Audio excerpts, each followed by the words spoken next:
అనగనగా ఒక ఊరిలో రంగయ్య అనే వ్యాపారి ఉండేవాడు. అతనికి ఒక గాడిద ఉండేది.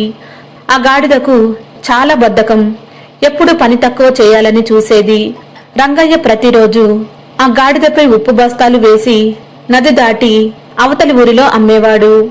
ఒకరోజు నది దాటుతుండగా గాడిద ప్రమాదవశాత్తు నీళ్లలో పడింది. అప్పుడు ఉప్పు కరిగిపోవడంతో బస్తా బరువు బాగా తగ్గిపోయింది. ఆ రోజు గాడిదకు చాలా తేలికగా అనిపించింది. గాడిద తన తెలివి తక్కువ ఆలోచనతో ప్రతిరోజు నీళ్లలో పడితే ఉప్పు కరిగిపోయి పని సులభం అవుతుందని అనుకుంది. మరుసటి రోజు కూడా గాడిద కావాలనే నదిలో పడింది. ఉప్పు కరిగిపోయింది. కాని వ్యాపారి గాడిద మోసాన్ని గమనించాడు.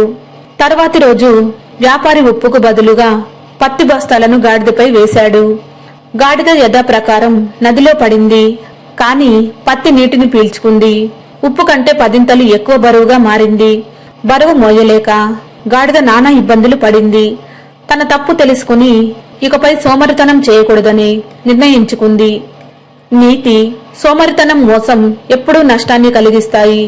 పని నుండి తప్పించుకోవడానికి ప్రయత్నించకూడదు. ఇచ్చిన పనిని సక్రమంగా చెయ్యాలి.